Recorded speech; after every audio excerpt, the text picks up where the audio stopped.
The afternoon sun filtered gently through the porch of the house in Franklin, Tennessee, casting a warm glow on the tiny white and pastel outfits swaying lightly on the clothesline. Each onesie, each bib, each pair of miniature socks was hung by Jessica with meticulous care, a ritual of preparation for the life about to arrive. At 8 months pregnant, every movement was deliberate, the weight of her belly a constant and, until then, cherished presence. Inside the house, her mother, Mrs. Karen, folded one last cloth diaper, smoothing the soft fabric on the living room table. The silence was cozy, filled only by the distant chirp of cardinals and the scent of laundry detergent lingering in the air. "Everything's almost ready, sweetheart," said Mrs. Karen with a calm smile. "The baby's layette is the best part." Jessica returned the smile, rubbing the small of her back with her free hand. "Just these last pieces to dry. Nathan should have come. It'd do him good to unplug from work for a bit." Nathan, her husband, had stayed in Nashville, in the upscale condo where they lived. The place was more than a home. It was a sleek world of glass and steel, with multiple towers and a neighborhood that, in Jessica's words, knew everyone's business before you did.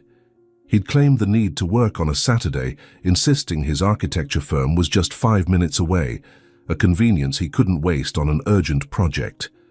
"He's a dedicated man, Jess. It's for the three of you," Mrs. Karen tried to reassure her, though a flicker of concern crossed her face. She'd never said it out loud, but she always thought Nathan was a bit much, too focused on his career, too caught up in the image of the perfect couple in the perfect condo. Jessica sighed, gazing at the horizon beyond the backyard. "I know, Mom. It's just, I miss how things used to be. Simpler." That's when her phone, left on the patio table, buzzed. The sound was jarring, slicing through the afternoon's peace. Jessica approached and saw the name flashing on the screen. Mrs. Linda, neighbor, 21st floor. A spike of irritation. Mrs. Linda was the epitome of condo gossip. The woman with a panoramic view not just of the city, but of everyone's lives, and an urgent need to narrate every detail. Jessica almost didn't answer, but a vague curiosity, or perhaps the boredom of routine, made her swipe the screen. "Mrs. Linda, good afternoon." "Are you?" The voice on the other end cut her off, shrill, laced with genuine panic that froze Jessica's smile in place. "Jessica, listen to me. For the love of God, listen." Jessica's heart lurched. "What's wrong? Is everything okay?" "It's Nathan." Mrs. Linda's voice cracked. "Jessica, Nathan just left here in an ambulance." The world stopped. A ringing in Jessica's ears drowned out the birds and the rustle of clothes on the line. The metal clothesline pole, which she gripped with one hand, swayed, making the baby outfits dance like innocent ghosts. "An ambulance?" Jessica's voice came out raw, an octave higher than usual. "Why? Did he have a heart attack? An accident?" "No, it wasn't that." The neighbor swallowed hard, the sound audible through the line. "He wasn't alone, honey." Her voice dropped to a dramatic, anguished whisper. "There was a woman with him, a young woman, blonde, slim. She looked bad, really bad. Hand Nathan to Jessica." He was panicked. His face was ashen. "I saw it from my window, the ambulance parked at the service entrance, them loading the woman onto a stretcher and him climbing in after, desperate. Was it someone from your family at your condo?" Each word was a needle of ice piercing Jessica's spine. A woman, a young woman, looked bad. Nathan panicked. The information collided in her brain, making no sense, forming an image both vivid and incomprehensible. Her heart raced, pounding against her sternum with a force that stole her breath. A wave of heat followed instantly by an icy chill swept through her body. Her hands began to tremble uncontrollably. Are you sure, Mrs. Linda? It could have been a mistake. Jessica, I swear on my mother's soul, I saw it with my own eyes. It was him, and a woman. Who was she? I couldn't see clearly, so I'm calling to see if I can help." Without responding, Jessica ended the call. Her cold, clumsy fingers frantically searched for Nathan's contact on her phone. She pressed his name. The call went through, ringing, ringing. The repetitive sound echoed in her ear, each tone an eternity. Then, the recorded voice. The person you are calling is out of coverage or powered off. Nothing. She tried again. Her fingers pressed the screen hard. Ringing, ringing. The same silence on the other end, the same message. Nothing. A third attempt. The same thing. Nothing. Just the void. The absence of a response more terrifying than any bad news. "Jess, honey, what happened?" Mrs. Karen's voice came from the porch door, full of alarm. Jessica turned. Her face was pale, her lips slightly blue. Her whole body shook as if she were in a frozen room. She couldn't speak. She just shook her head, tears starting to well in her eyes, not from sadness yet, but from pure, raw shock. Mrs. Karen crossed the distance in seconds and pulled her daughter into a tight embrace. "Talk to me, honey, what did Linda say?" Nathan..." Jessica choked, her voice a thread. "Ambulance. He was with a woman. She said he was with another woman, Mom." Mrs. Karen's arms tightened. "Calm down. Breathe. It could be a misunderstanding. That woman lives for gossip." But the desperation in Mrs. Linda's account had sounded real, and Nathan's complete unavailability was a concrete fact, heavy as a stone. Jessica pulled away from her mother's embrace. Her eyes still teary, fixed on a distant point in the void. The confusion and fear gave way to a primal, clear decision. She couldn't stay there. She couldn't wait. Every second of uncertainty was torture. Without a word, she went inside, her steps quick and determined. She grabbed the car keys from the kitchen counter. Her half-unpacked suitcase in the bedroom was zipped shut in a rush. The zipper's screech was the only sound she made. "Where are you going, Jessica? You're in no condition to drive." Her mother followed, her voice thick with worry. "There's only one emergency hospital in the city," Jessica replied, her voice strangely calm, as if all her energy was channeled into action. "Vanderbilt University Medical Center. That's where he must have gone. That's where I'm going." Her face was pale, but her eyes were dry and focused. The trembling in her body had given way to a steel-like tension. She ignored the weight of her belly, the dull ache in her back. There was only one goal: get to Nathan, uncover the truth, face whatever was waiting on the other side of that drive. She walked out the front door, leaving Mrs. Karen standing on the threshold, watching her pregnant daughter get into the car with a determination that was frightening. The backyard gate closed with a metallic thud. The roar of the SUV's diesel engine echoed in the quiet street. Jessica adjusted the rearview mirror, her hands still slightly shaky but steady on the wheel. She didn't look back at the safe house, at her worried mother. Her eyes were fixed on the road ahead, toward Nashville, toward the hospital, toward her husband, and the terrifying mystery now surrounding her life. The car sped off, leaving behind the clothesline of baby outfits, swaying gently in the afternoon breeze, a silent and naive testament to a future that, in a matter of minutes, had shattered. The drive from Franklin to Nashville had never felt so endless. Each mile was agony, a question hammering in her skull to the rhythm of the engine. Her 8-month belly, once carried with sweet pride, was now an oppressive weight, pressing against the steering wheel with every sharp turn, brutally reminding her of the life growing inside her, while the life she'd built with Nathan crumbled. The tears, forming a watery veil over her eyes, were wiped away with the back of her hand, angrily, desperately. She couldn't afford to lose sight. She had to get there. And in the midst of the internal chaos, a morbid ritual. She grabbed her phone, mounted on the dashboard holder, and dialed Nathan. Once, twice, 3 times during the drive. The same sequence repeated. His smiling face in the contact photo gave way to the call screen. Ringing, ringing. The monotonous, merciless sound was followed by silence. He still wasn't answering. That silence was more eloquent than any excuse.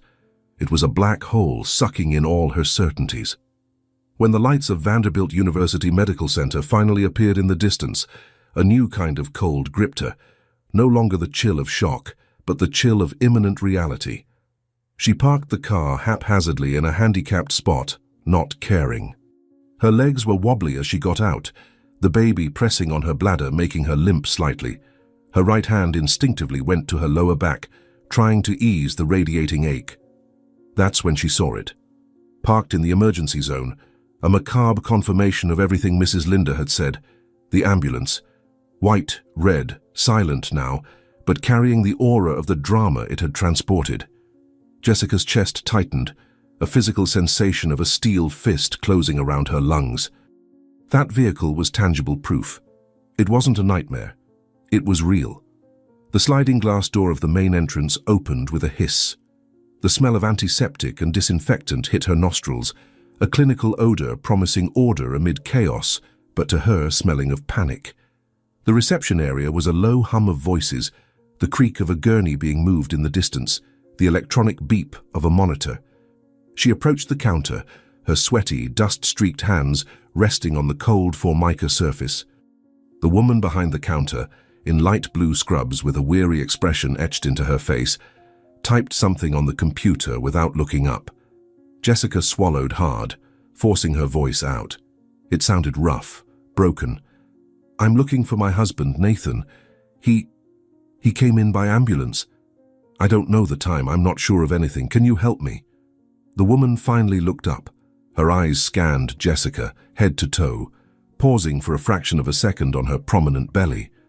There was a flicker of something, pity, before the professional mask returned. Her fingers, with short, practical nails, danced across the keyboard. Her eyes scanned the screen. "Yes," she said, her voice neutral. "He was admitted, accompanied by Ms. Megan Taylor." Accompanied. The word wasn't just heard, it was felt. A physical, dry impact in the center of Jessica's chest. Accompanied. The word echoed in her skull, losing its meaning of simple companionship and taking on obscene, treacherous contours. Mrs. Linda hadn't made it up. There was a woman, and she had a name. Megan Taylor. The name was ordinary, but in the receptionist's mouth it sounded like a verdict. The receptionist, oblivious to the earthquake she'd triggered, turned and gestured to a nurse passing in the hallway. "Sarah, please, it's about the patient Nathan who came in earlier with Ms. Taylor." The nurse, Sarah according to her badge, approached. Her eyes, seasoned and hardened by years of shifts, scanned Jessica.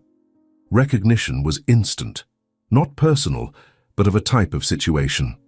The pregnant wife, arriving after the husband who came in accompanied. It was a story as old as hospitals themselves, and then the nurse gave that smile. A small, tense smile that didn't reach her eyes. A smile of professional awkwardness, of someone about to deliver a bombshell. "Are you family?" Sarah asked, her voice soft but her eyes piercing. "His wife, perhaps?" Jessica felt her throat close. She tried to speak, but only a nod came, a short, sharp movement of her head. "Yes, I'm the wife. The 8-month pregnant wife. The wife who didn't know her husband was in the hospital. The wife who found out from a nosy neighbor. The wife now hearing another woman's name tied to his." The nurse took a deep breath, a sigh heavy with the weight of countless strangers' dramas. Her eyes met Jessica's with a frankness that was almost cruel. "You'd better see it with your own eyes," she said, her voice low, almost conspiratorial. "I don't think you'll like what happened, but it's better to see than to hear from someone else." Each syllable was a nail in the coffin of the life Jessica knew. See with your own eyes. What would it be? Was he injured, burned, disfigured? And this Megan? What had happened that was so terrible it needed to be seen, not told? Jessica's imagination ran wild, conjuring horrific, nebulous scenarios, each worse than the last.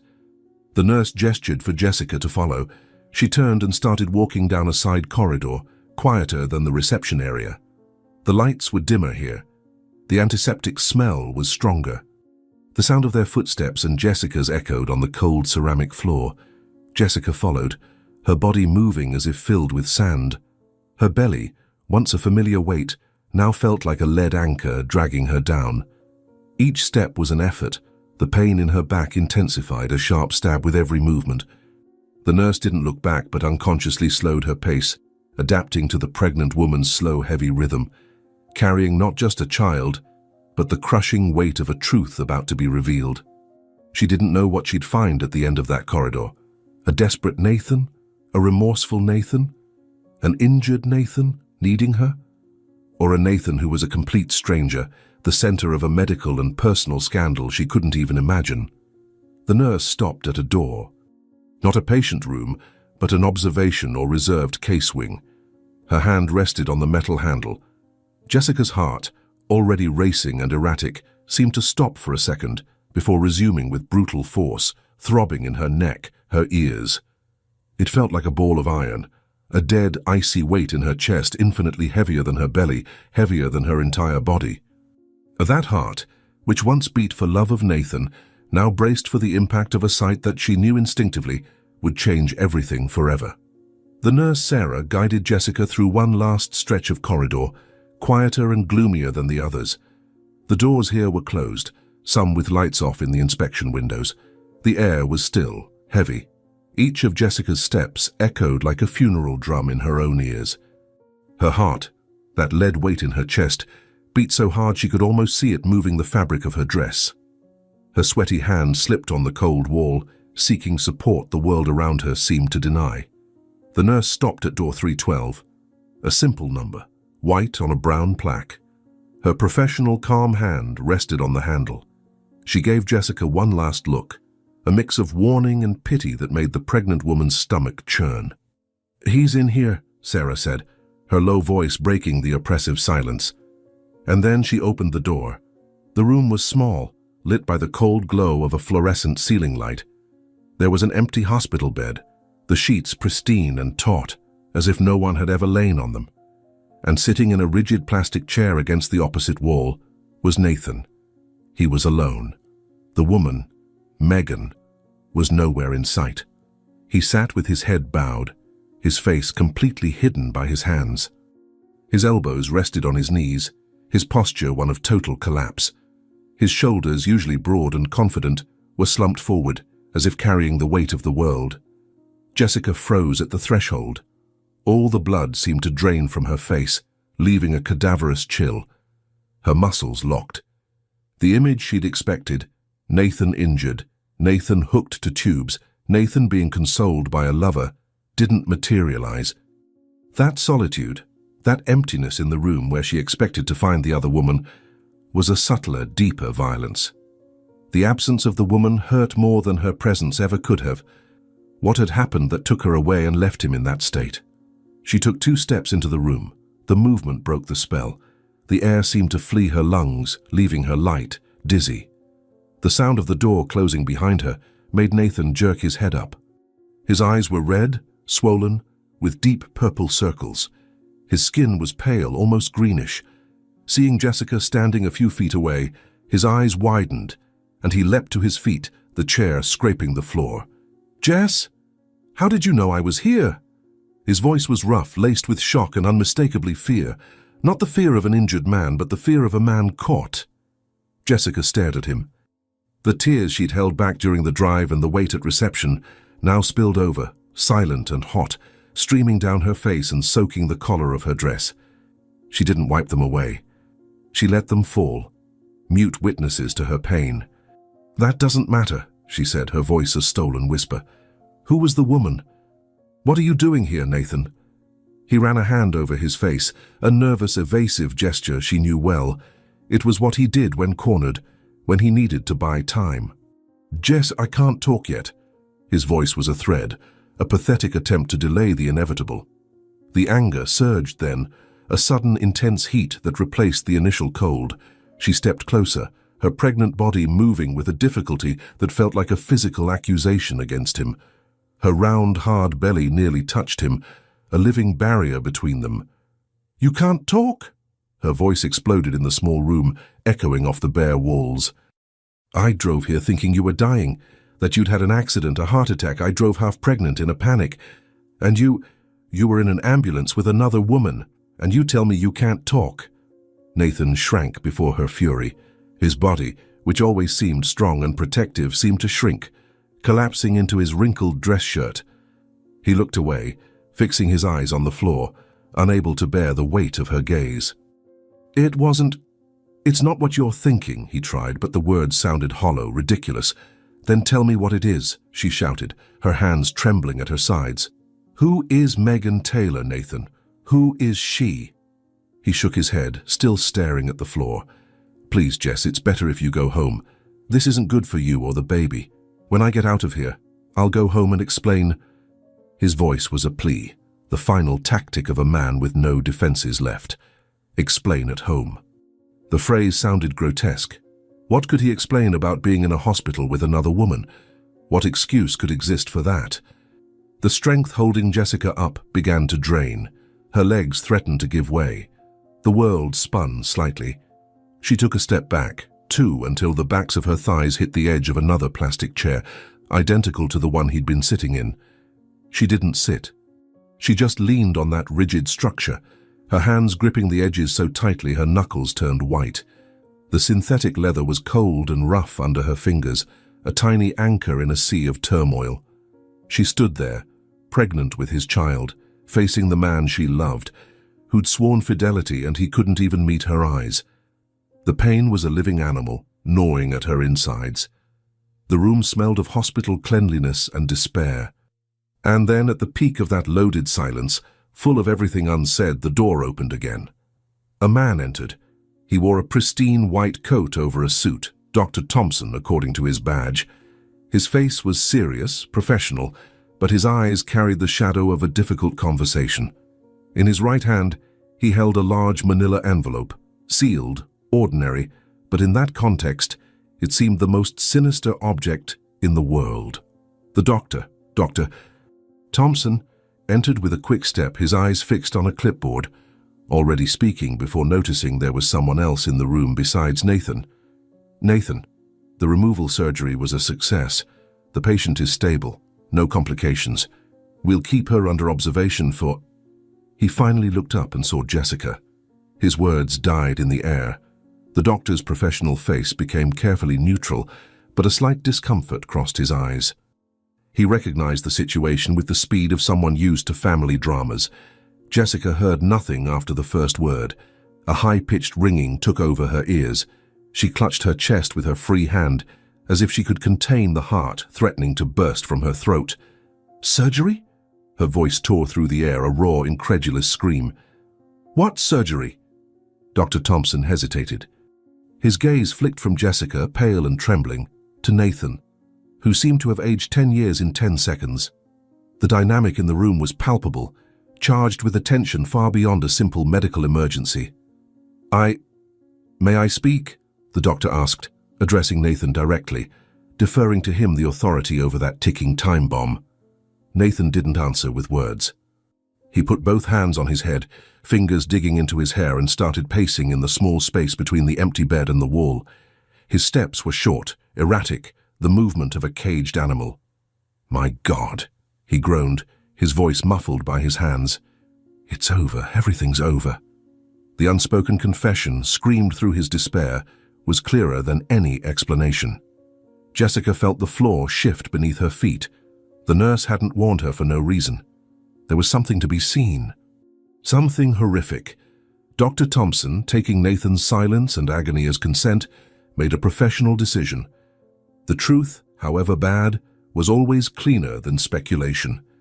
He opened the manila envelope. The sound of paper being handled was absurdly loud. From inside, he pulled an X-ray, a black and white film. He said nothing more. He just held the film out to Jessica. Her cold, numb fingers closed around the plastic edge. She raised the film to the fluorescent ceiling light and saw. The image was clear, unmistakable.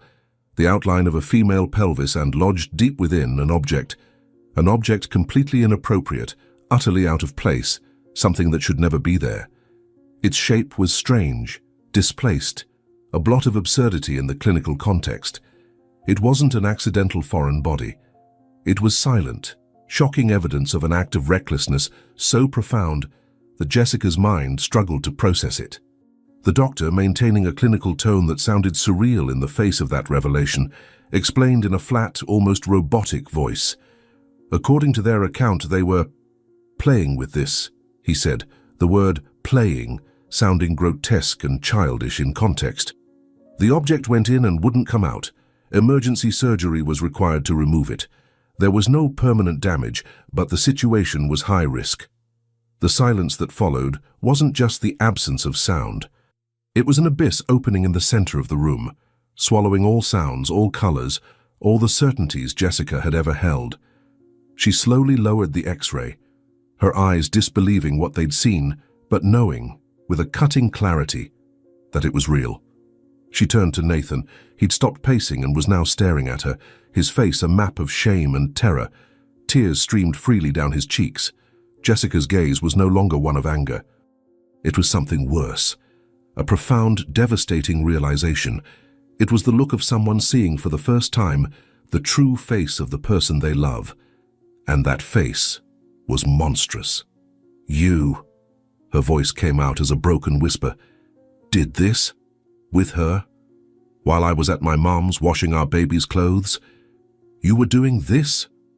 The question didn't seek an answer. She already had it, printed in black and white on that X-ray film. Nathan collapsed. His knees buckled and he leaned on the empty bed, his body racked with convulsive sobs. "I didn't mean to," he cried, his voice unrecognizable, thick with mucus and despair. "I shouldn't have. It was a mistake. A huge mistake. I don't know what happened, Jess, I swear. We were drinking and it was a moment of insanity. I'm sorry. Please, I'm sorry." His words were weak, insignificant, tiny against the enormity of what had happened. They were the excuses of a teenager caught red-handed, not of a man nearing 40, a successful architect, a husband about to become a father. Jessica watched him cry and felt nothing. The anger had burned out, the pain had numbed. There was only a vast, silent void, a void that needed to be filled with distance, with safety, for her and the child stirring in her belly as if sensing the danger. She took a step back. Her heel hit the plastic chair, another step, increasing the distance between her and this man who had suddenly become a dangerous stranger. Another step. Her hand instinctively protected the curve of her belly, an ancient gesture of shielding her young from a threat. She began, her voice strangely clear and steady, cutting through the noise of his sobs. "I'm going to my mom's." She paused, her dry, hard eyes meeting his, red and swollen. "Don't contact me." The phrase wasn't a request. It was an order, a decree. Without waiting for a response, without looking at the doctor, she turned. Her legs, which had trembled before, now moved with steel-like firmness. She opened the door and walked out, not running, not hesitating. The sound of the door closing behind her was the sound of a chapter ending. Nathan remained anchored to the bed, his face still buried in his hands. The doctor, Dr. Thompson, silently took the X-ray Jessica had left behind, slipping it back into the envelope. The silence in room 312 was now complete, broken only by the muffled, pathetic sound of a man's crying. A man who had just lost everything, not by fate's accident, but by a stupid, selfish choice. He was grounded, annihilated, staring at the door through which his pregnant wife had walked, limping but infinitely stronger and whole than he would ever be. The car pulled into the garage of the house in Franklin, and the silence inside the vehicle was heavier than when Jessica had left. Mrs. Karen was waiting at the door, her face a mix of anxiety and dread. Seeing her daughter get out of the car, moving slowly, her face washed and marked by a pain no longer sharp but deep and silent, she asked no questions. She just opened her arms. Jessica collapsed into her mother's embrace, right there on the garage driveway, and she told her.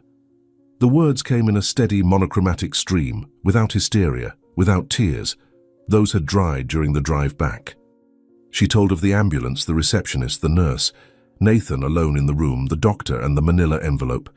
She described the X-ray in clinical detail, her voice flat as if reporting a car accident she'd witnessed. The only thing she didn't do was say what the object was. That detail was hers, a macabre trophy of her humiliation, and she would keep it forever. Mrs. Karen listened, horrified, her own heart breaking at seeing her daughter narrate the end of her marriage with the coldness of a coroner. When Jessica finished, a thick silence settled over the two women. "My girl," Mrs. Karen whispered, squeezing Jessica's hand. "My poor girl." Then Jessica's phone rang. The screen lit up with Nathan's photo, smiling, a relic of a past era. She looked at the screen, her face still. She let it ring until it went to voicemail. He called again. And again. On the third try, with fingers that didn't tremble, she swiped the screen, went into the contact settings and blocked the number. The silence returned. It was a simple act, but with the weight of an iron door slamming shut. The messages started coming. Notifications popped up on the screen. "Jess, please. Let me explain. I love you. It was a mistake. Don't do this to me, to our family." She read each one, her eyes scanning the words without expression. She didn't reply to any. After half an hour of bombardment, she silenced the notifications. His digital world was now as inaccessible to him as the real one. 2 days later, he showed up at the house. Jessica saw him from the bedroom window, standing outside the gate, hands in his pockets, his face pale and unshaven.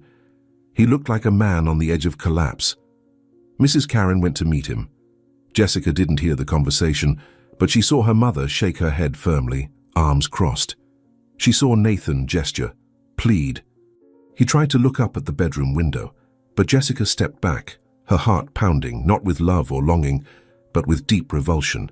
He stayed for 15 more minutes before leaving, shoulders slumped, defeated. She didn't go down. Meanwhile, at the hospital, Megan was discharged 3 days later. There were no flowers, no visitors, no man waiting for her. A hospital staff member escorted her to the exit. She left alone, head down, her face hidden by a hoodie, her steps hurried, ashamed, not looking at anyone. She took a cab at the corner and vanished. No one in the condo, not even the all-powerful Mrs. Linda, could find out who she was or where she went. She became a ghost, a sordid detail in the unfolding story. Jessica never returned to the upscale condo in Nashville. The idea of stepping foot in that place, breathing the air he and that woman had breathed, seeing the bed where she couldn't. A week later, she asked her mother to go there to get her things and the babies. Mrs. Karen, armed with a lioness's determination to protect her cub, went to the condo. Nathan was home. He opened the door, and the sight of his mother-in-law, her face stern, was another blow. He tried to speak, but Mrs. Karen cut him off. "I'm just here to get my daughter's and my granddaughter's things," she said, walking in without ceremony. He stood in the living room, watching helplessly as she packed suitcases in the bedroom that had been Jessica's, in the nursery that would never know its father. The silence between them was more eloquent than any argument. When Mrs. Karen left, dragging the suitcases, she didn't say a word. The condo door closed and Nathan was left alone in that large, empty space, now echoing with the sound of his own mistakes. The neighbors speculated. The whispers in the hallways at the concierge desk by the pool were constant. The pregnant wife disappeared. He's always alone looking down. They say another woman was involved. Something happened at the hospital, but no one knew the truth. The facts were murky, distorted by the condo's game of telephone. The only certainty was that Jessica had left home pregnant and never returned. Nathan, consumed by a shame that burned inside like acid, told no one anything. Not even his parents, who called worried, receiving only vague answers about a tough time in the marriage. He became a recluse. He went to work and came home, avoiding eye contact in the elevator, declining happy hour invites. His life, once a model of success, unraveled in silence, piece by piece, in the emptiness of that silent condo. Meanwhile, in Franklin, Jessica pressed on. The initial shock gave way to an iron resolve. She handled the final days of pregnancy with near-obsessive focus. She did the last checkups alone or with her mother, filling the space a father should have occupied at the ultrasounds. The sadness hadn't vanished, but it was channeled into preparing for motherhood. She set up the nursery in her mother's house, assembled the crib, folded and refolded the baby clothes. Each small task was a brick in the new life she was building, a wall between her and the past. Her life, painful but hers, began to reorganize with quiet solidity, while his on the other side of the city continued to unravel day by day, in the deafening echo of his own silence and bad choices. Time, a harsh but effective remedy, passed.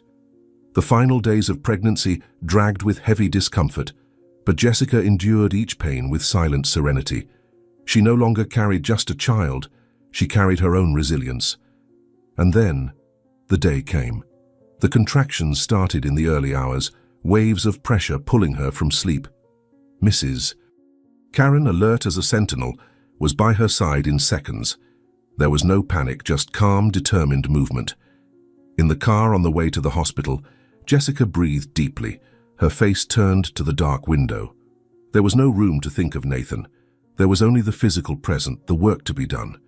In the delivery room, under bright lights and the monotonous beeps of monitors, she focused.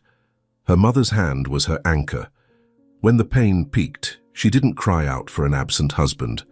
She clenched her teeth and pushed, channeling all her pain, anger, and hope into that primal act. And then a cry.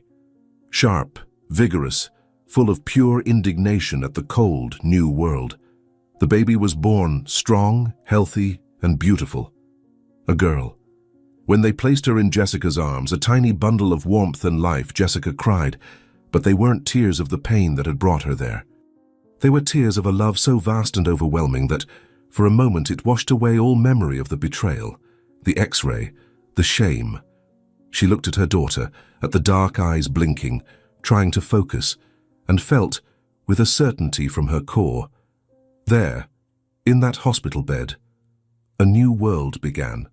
A world without Nathan, a world just for them. She named her Chloe. A few weeks later, settled in the cozy room at her mother's house, Jessica sat on the couch, nursing.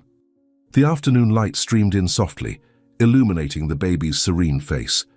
That's when her phone rang. It was Mrs. Linda. On a video call. Jessica sighed. The exhaustion of new motherhood made her more tolerant. She answered.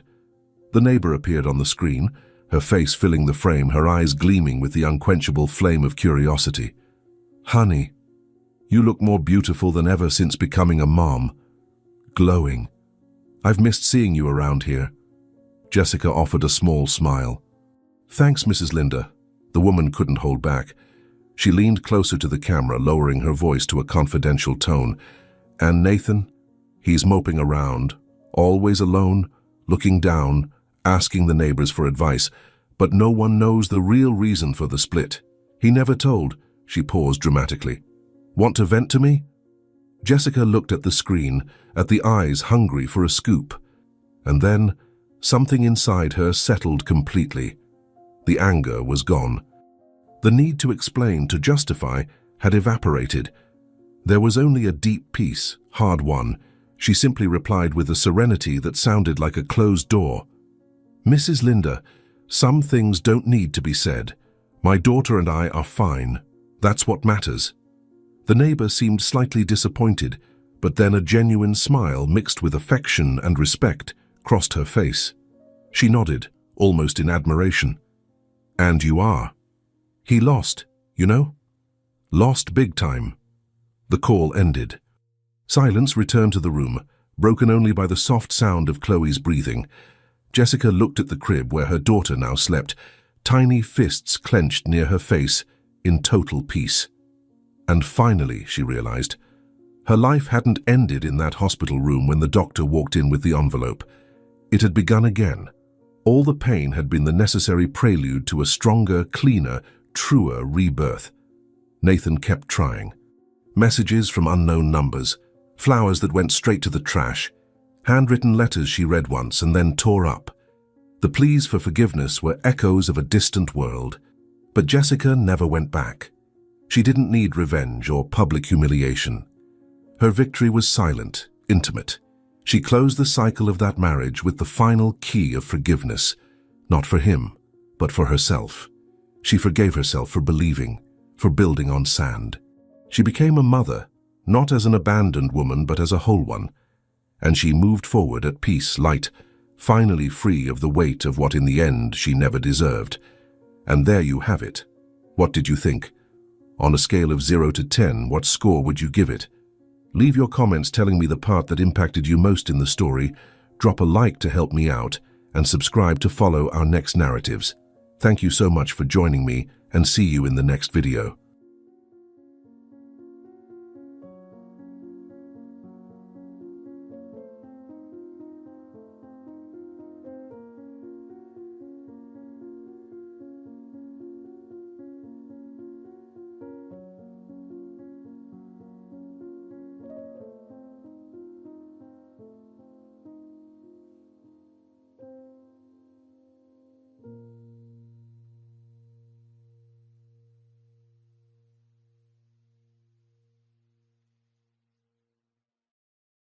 Ethan Caldwell believed his life was perfectly structured.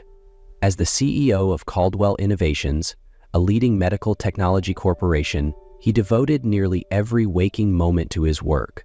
With a schedule optimized to the minute, there was no room for surprises or chaos.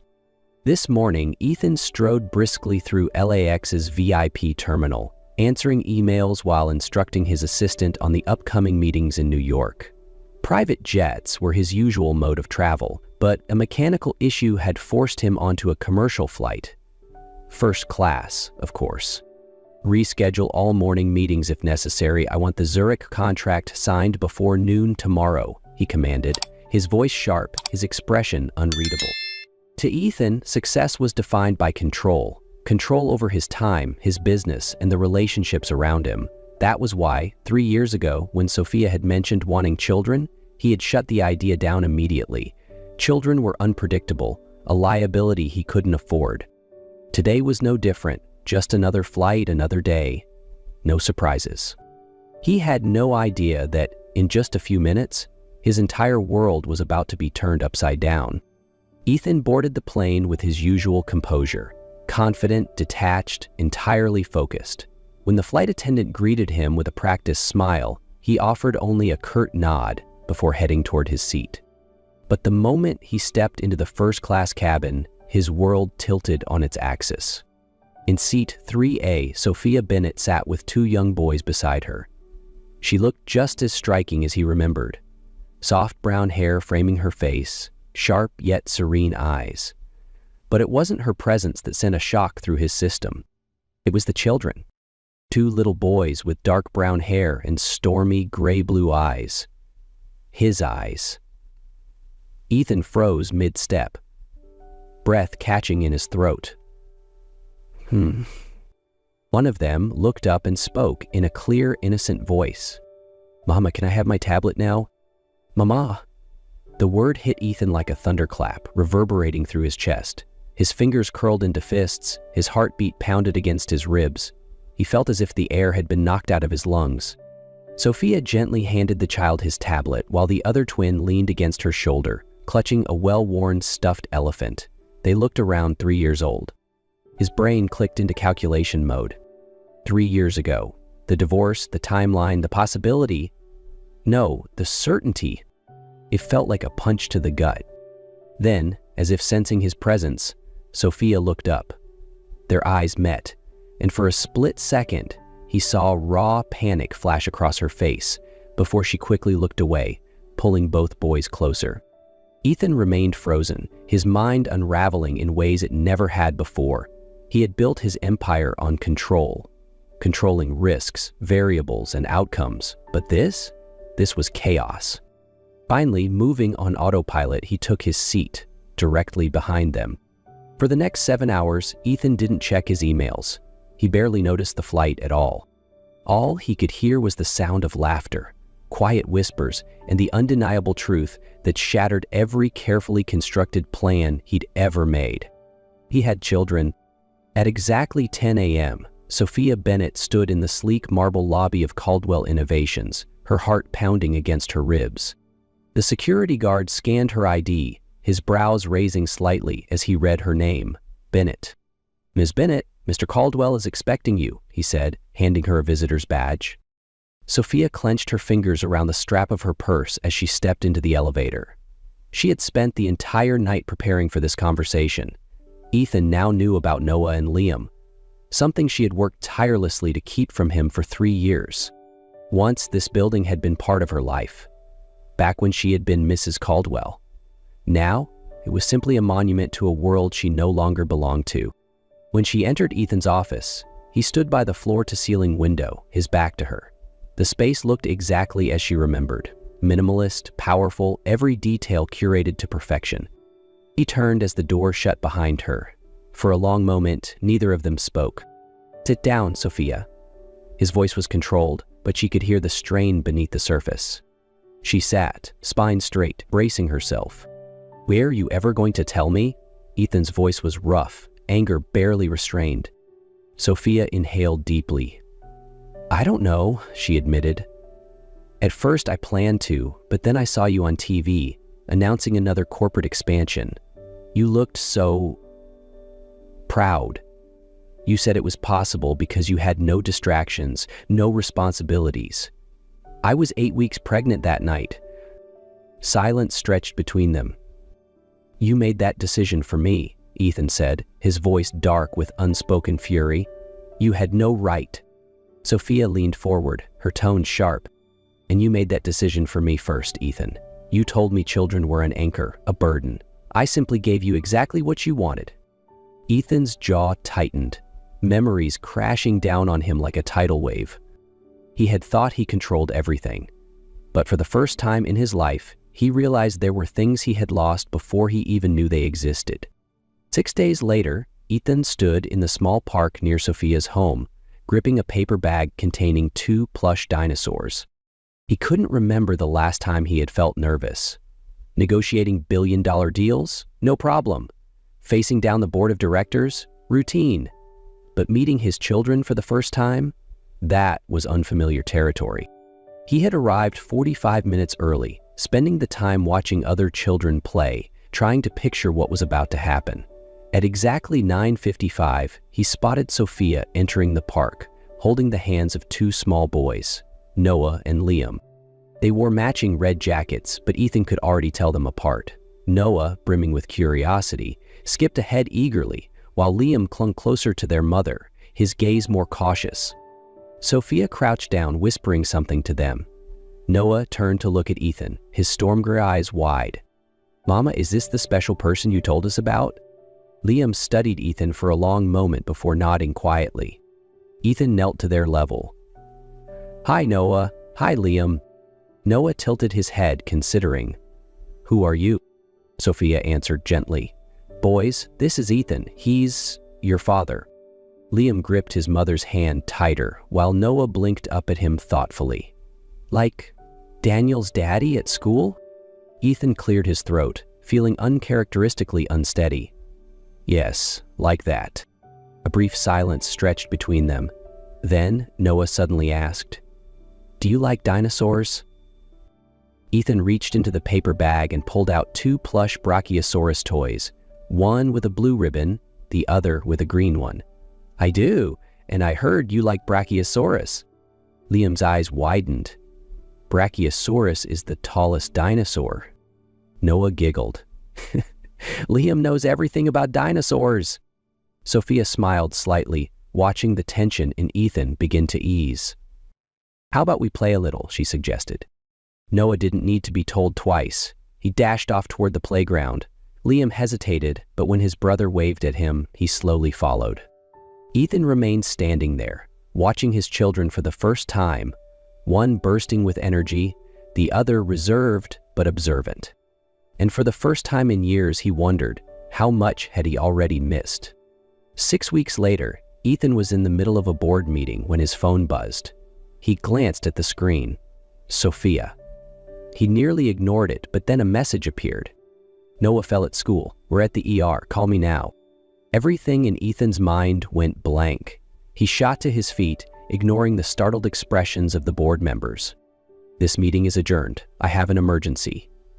No explanation, no hesitation. He strode out of the conference room, already dialing his driver. Brooklyn Methodist Hospital, as fast as possible. The 20-minute drive felt like an eternity. Ethan didn't check his emails, didn't respond to messages from the board. His only focus was on Noah, the lively little boy with endless energy, and the fear in Sophia's text. When he arrived, he spotted Madison, Sophia's younger sister, sitting in the waiting area with Liam. The little boy clutched his stuffed elephant, eyes red-rimmed. "Daddy!" Liam ran to him, gripping Ethan's leg. "Noah's really hurt." Ethan scooped him up, holding him close. "Where's your mom?" "Inside with Noah." Madison pointed to the exam room. Without a second thought, Ethan pushed through the door. Sophia stood beside the hospital bed, holding Noah's small hand. The boy lay there, pale, his left arm immobilized. The moment he saw Ethan, his face lit up. "Daddy, you came." Ethan rushed to his side. "Of course I did." He gently brushed Noah's hair back. "What happened?" Sophia exhaled. He fell off the slide. His arm's broken, but it's a clean fracture. They're casting it now. Ethan looked at the small arm wrapped in bandages, feeling utterly powerless. For the first time, he understood that fatherhood wasn't just about joyful moments. It was about being there for the painful ones, too. Hours later, Ethan sat in the hospital waiting room, the sterile scent of antiseptic filling his senses. Every passing minute dragged on as he replayed the moment Noah had cried out in pain. His hands clenched into fists. This was a different kind of waiting than he was used to. In the boardroom, he was always in control, always making decisions. Here, he could do nothing but sit and hope. Finally, Sophia emerged, exhaustion etched into her features, but her eyes softer than before. "He's going to be fine," she said quietly. Relief crashed over Ethan like a wave, but the weight in his chest didn't lift completely. For the first time, he realized this was what it meant to truly be there for someone. And above all, never being absent when his child needed him the most. That evening, Ethan didn't return to the office. He sat on Sophia's couch, Noah resting his head on his lap, his small hand clutching a stuffed dinosaur. His newly casted arm was now decorated with cute stickers, while Liam sat beside him, carefully adding his own scribbles with a marker. "Daddy, are you really busy?" Noah asked sleepily. Ethan glanced at Sophia before looking down at his son. "Not as busy as you. You did great today." Noah smiled drowsily and closed his eyes. Sophia stood, motioning for Ethan to follow her into the kitchen. "You skipped a major meeting today." Her voice held no judgment, only observation. Ethan folded his arms. It wasn't more important than being here with Noah. Sophia studied him for a moment before nodding. "You've changed." A long silence stretched between them. "I lost 3 years not knowing they existed," Ethan murmured, his throat tightening. The weight of that realization pressed down on him like an unbearable burden. His voice wavered for the first time in years. "I won't lose another second." The next morning, back in his office, Ethan stared at his calendar. Then, he called his assistant in and said simply, "Cancel all Saturday morning meetings. From now on, my Saturdays belong to my kids." And he meant it. The following weeks became a crash course in fatherhood. Saturday mornings at the park, bedtime stories filled with dinosaur facts, and the quiet moments when Liam would hesitantly reach for his hand. The transition wasn't easy. Noah was quick to accept him, but Liam was more cautious, watching, waiting. Yet, little by little, Ethan saw the walls between them crumble. The first time Liam voluntarily climbed into his lap during story time, Ethan knew he was no longer just the man from the plane. He was their father. By the time their 4th birthday approached, he wanted to give them something special, something that showed them and Sophia that he wasn't going anywhere. No hesitation, no second thoughts. Family would always come first. 3 months later, Ethan stood inside the Natural History Museum, watching his son stare in awe at the towering T-Rex skeleton.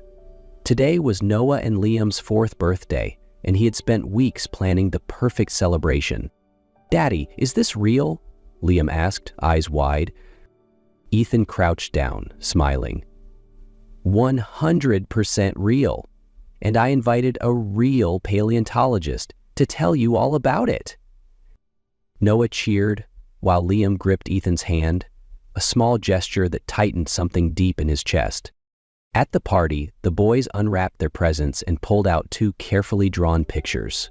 One showed 4 figures standing in front of a skyscraper. The other, 4 figures inside a warm, cozy house. "See, Daddy?" Noah said. "It's our family."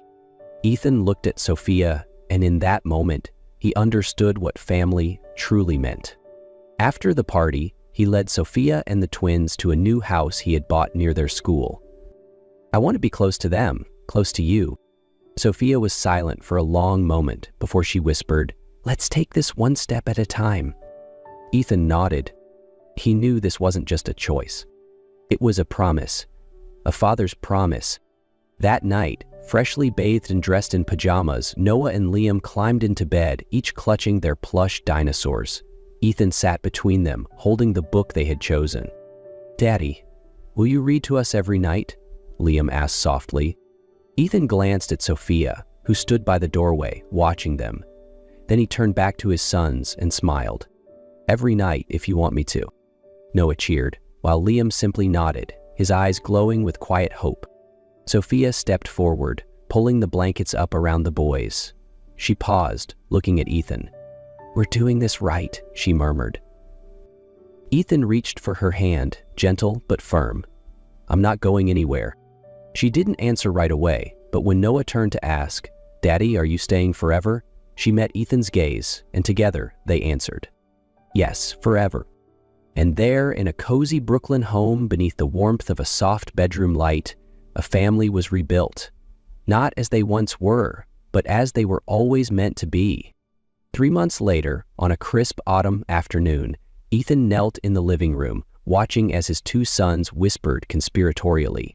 Do you think we can do it? Noah asked Liam, eyes twinkling with excitement. Liam nodded seriously. Just remember, you have to say, Mommy, marry Daddy. Ethan chuckled, adjusting their tiny collars. Ready, boys? Both nodded eagerly before dashing into the kitchen, where Sophia was making tea. Mommy? Noah tugged at her hand. We have a very important question. Sophia turned, raising an eyebrow. What is it, sweetheart? Liam took a deep breath, then said solemnly, Mommy, marry Daddy. Before Sophia could respond, Ethan stepped forward, dropping to one knee, a simple yet elegant ring in his hand. Ethan took a steadying breath, his hands tightening around the small velvet box. I lost you once, he said, his voice raw with emotion. And in those years, I learned what truly matters. Not boardrooms, not billion-dollar deals, you, our boys, our family. He opened the box, revealing a simple but elegant ring.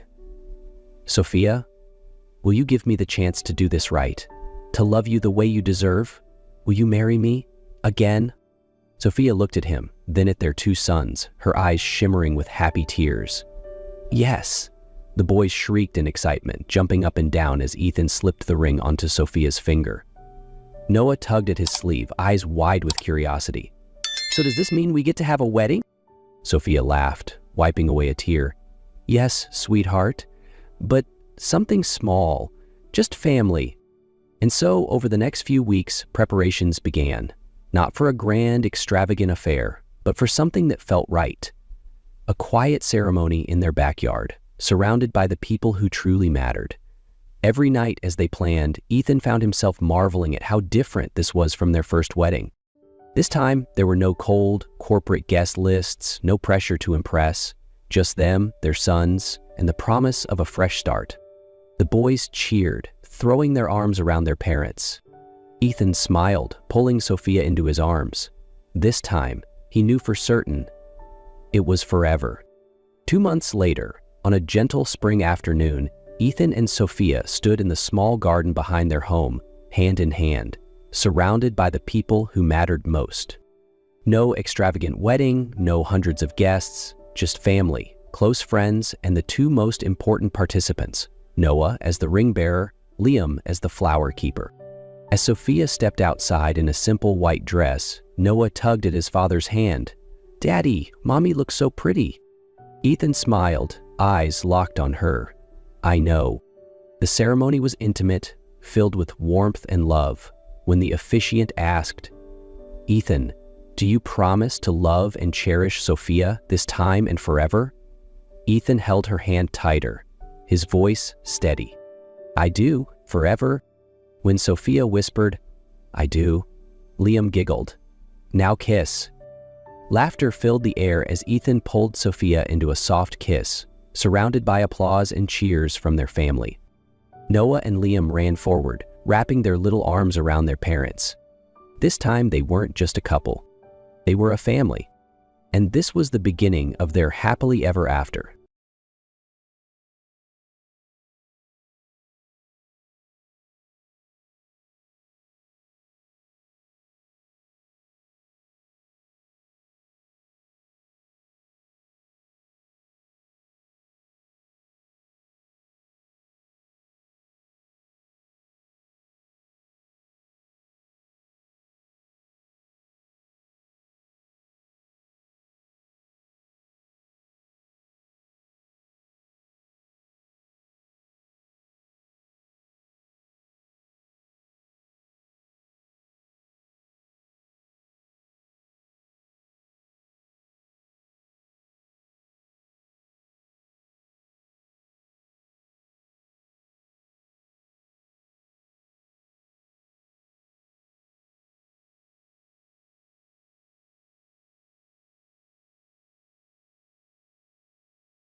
The positive pregnancy test wasn't hers.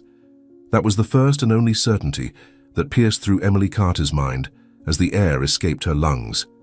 The small white plastic device, with its two unmistakable blue lines, was tossed inside the glove compartment of Ryan's Ford Explorer, her husband.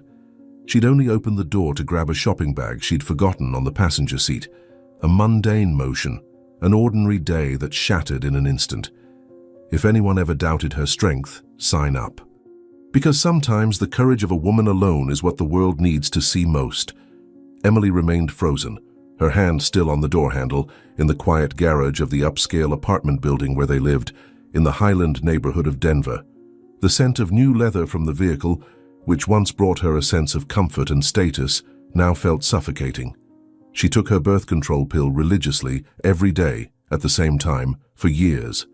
There was no room for error. No possibility it was hers. Her hand began to shake, not a subtle tremor but a convulsion that climbed up her arm and threatened to consume her entire body. She closed the car door with a soft click, almost automatic. The sound echoed in the empty garage. She leaned against the cold metal of the vehicle, feeling her legs weaken, unable to support her weight. The ground didn't collapse. The world didn't crumble. The sensation was more physical, more brutal. It was as if gravity had suddenly doubled, pulling her down, crushing her bones. She breathed deeply, once, twice, 3 times. The air entered, but it didn't seem to reach where it needed to. The metallic taste of panic flooded her mouth. Emily was a dermatological physical therapist.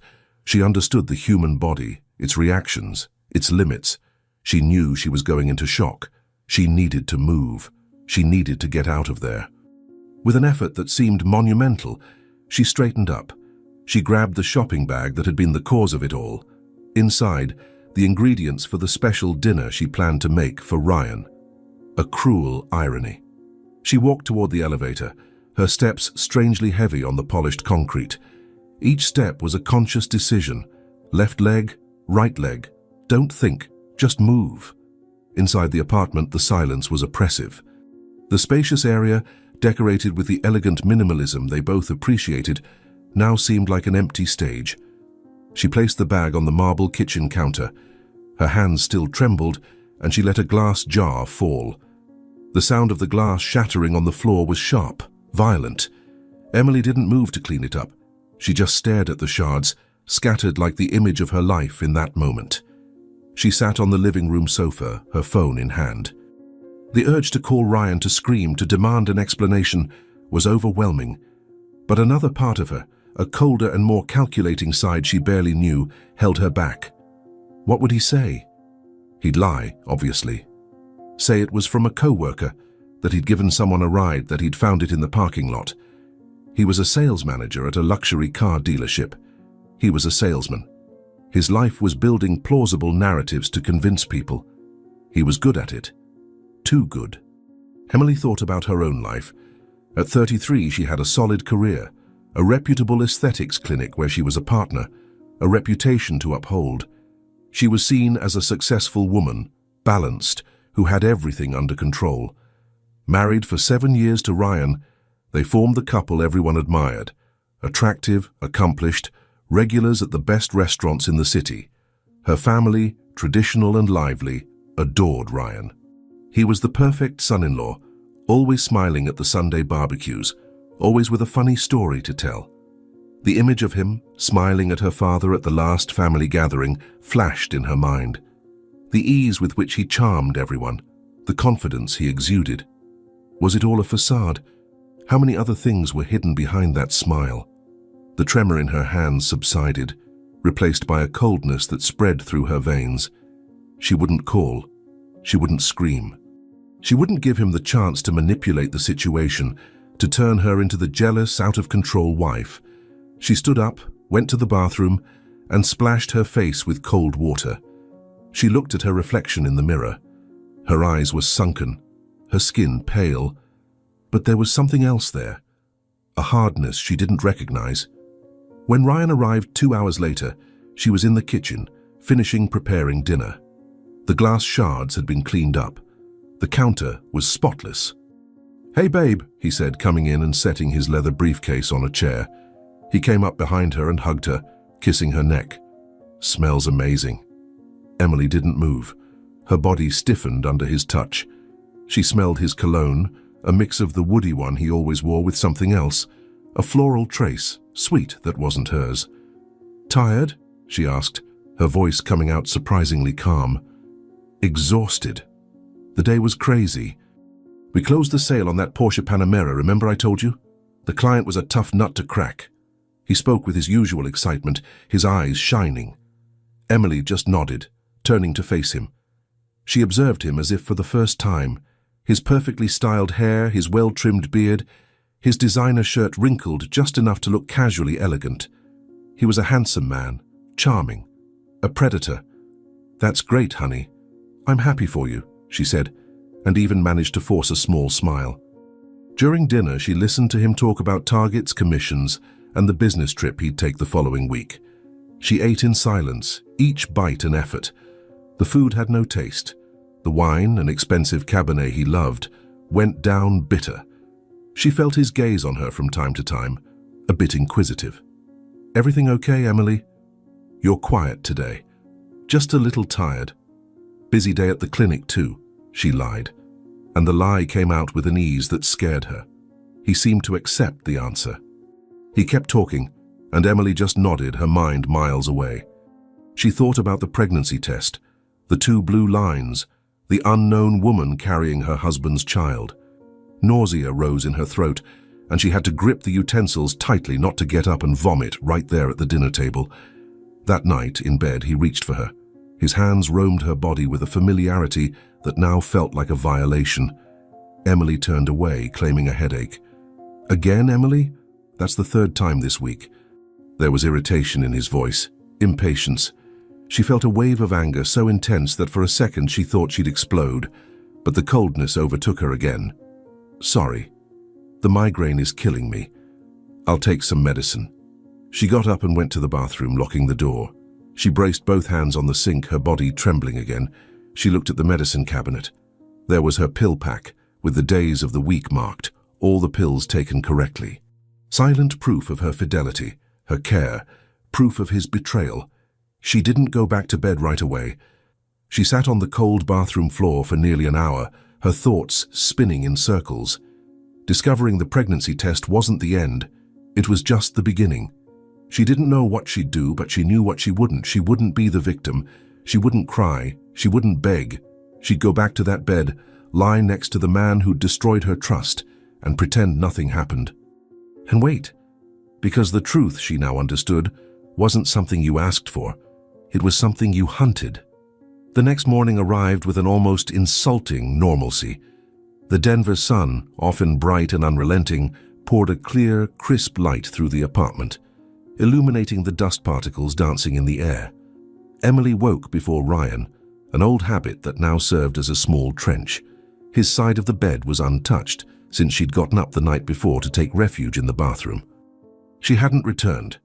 She'd spent the night awake, sitting in the armchair in the closet, silence her only companion.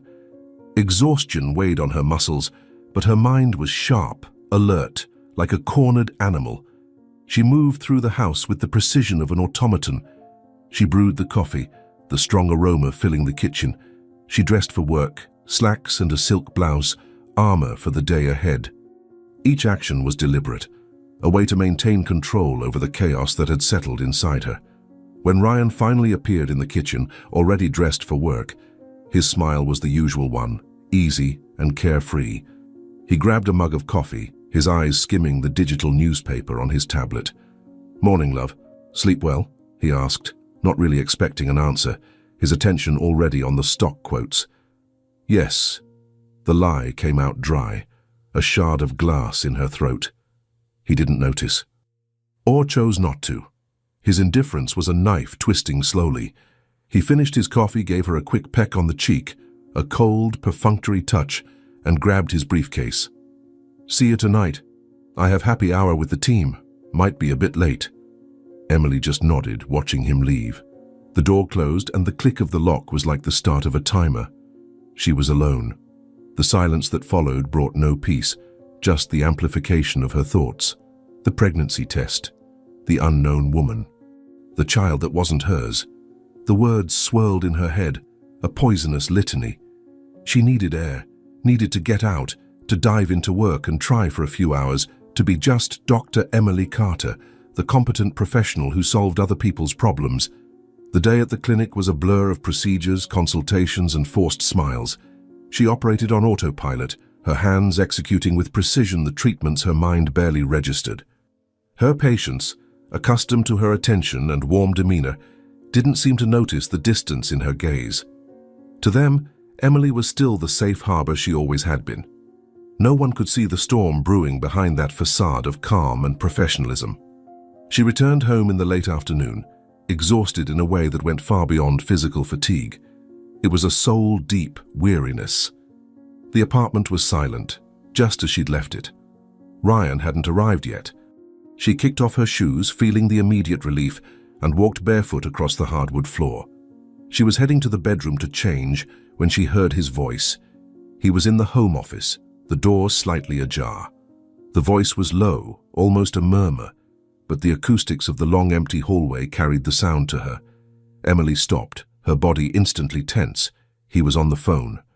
"No, she doesn't suspect a thing. I know what I'm doing." A pause. Emily held her breath, her heart pounding erratically against her ribs. She approached step by step, pressing her body against the cold hallway wall, out of sight of the door. "Stay calm, Mom. I'll handle this. She won't find out anything." The phrase hit her with the force of a punch to the gut. The air left her lungs in a silent hiss. "Stay calm, Mom." He wasn't talking to a friend, a colleague. He was talking to his own mother. The woman who called her daughter, who hugged her at Sunday barbecues, who praised her pot roast. The complicity in his voice, the calm with which he promised the deception, was more devastating than any shout. She froze. Her blood seemed to ice in her veins, and a cutting clarity took the place of the panic. There in that dark hallway she understood. There was no more room for doubts, for the small, desperate voice in her head trying to find an innocent explanation. The pregnancy test wasn't a lost item. The conversation wasn't a misunderstanding. It was a conspiracy, a betrayal architected and covered up by the person who should have been her greatest support after him. He was hiding something big, and his mother knew. Emily retreated, silent as a shadow. She went back to the living room, her body moving on pure instinct of self-preservation. She sat on the sofa, her hands resting in her lap, her knuckles white. The adrenaline that had sustained her the day before had vanished, leaving behind a cold, heavy void. It wasn't pain or shock anymore. It was resolution, an icy certainty that the marriage she believed in was a farce. She no longer needed to search for excuses for him. The phrase she'd overheard sealed the betrayal with a lead stamp. Now the only question that mattered was, what would she do with that truth? The image of the submissive, weeping woman, the wife who makes a scene, was swept from her mind. That wasn't her. It never would be. When Ryan emerged from the office minutes later, he found her sitting in the living room staring into space. "Hey babe, I got here a while ago, was handling some work stuff," he said, the lie sliding from his lips with a frightening naturalness. Emily turned her face slowly and stared at him. She studied him, the husband, the stranger, the liar. She said nothing. She just held his gaze, letting the silence stretch between them, dense and charged. For the first time, she saw a flicker of discomfort in his eyes, a small crack in his facade of confidence. "Something happen?" he asked, his voice a little less sure. Emily blinked slowly. "No, nothing," she replied, her voice low and controlled. "Just thinking." She stood up and went to the kitchen to prepare something to eat, leaving him standing in the middle of the living room. He followed her with his eyes, confused. That night, the dynamic between them had changed forever. He didn't know it yet, but he was no longer the driver of that story. She had taken the wheel, and she was about to chart a new course, one that would lead him straight to the collision he was trying so hard to avoid.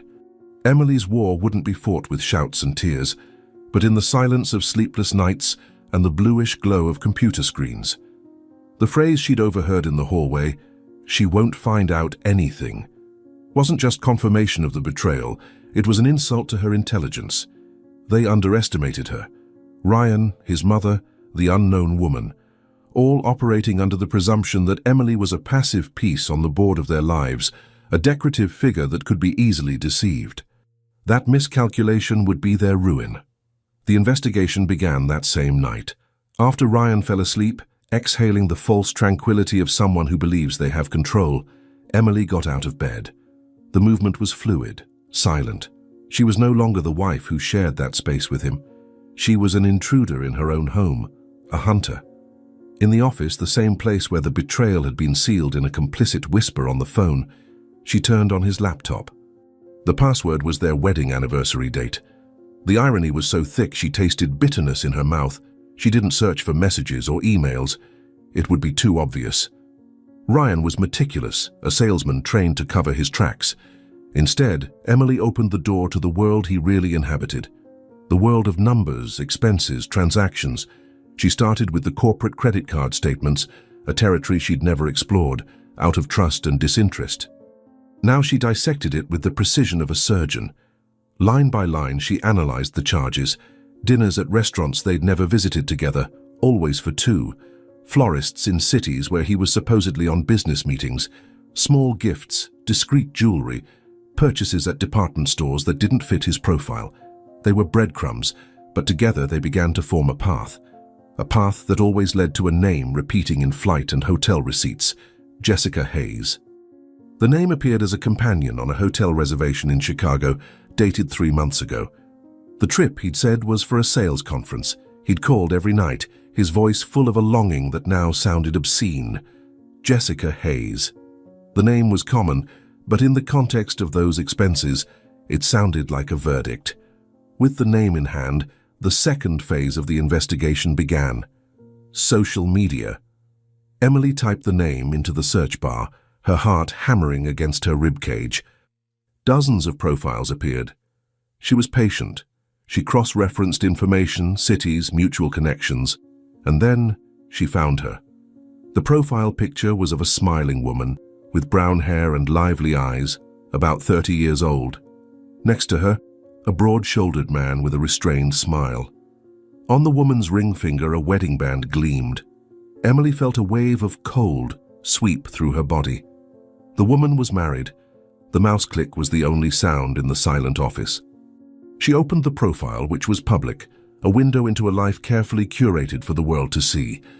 There were photos of trips, dinners with friends, declarations of love to her husband, and there were photos with Ryan, discreet, in groups, at company events. Jessica Hayes was a sales representative, the co-worker, the travel partner, the missing piece in the puzzle. She scrolled the page, absorbing every detail. She saw photos of Jessica with her son, a boy about 5 years old. She saw the ring on her hand in dozens of photos. The woman wasn't just having an affair with her husband, she was betraying her own family. The pregnancy, the test in the glove compartment, the child on the way would be the fruit of a double betrayal, a secret that would destroy 2 families. And then Emily focused on the man beside her in the photos, the husband. His profile was tagged in several posts, Michael Hayes. Unlike Jessica's open and sunny profile, Michael's was more restrained, almost Spartan. Few photos, mostly with his wife and son, or in running gear from road races. In his bio, just 3 words: dad, husband, police officer. The information hit her with unexpected force. Police officer, not an executive, a lawyer, or a businessman. A man trained to handle conflicts, to enforce order, to react under pressure. A man whose profession was defined by codes of honor and discipline. A man who very likely wouldn't react to betrayal with indifference.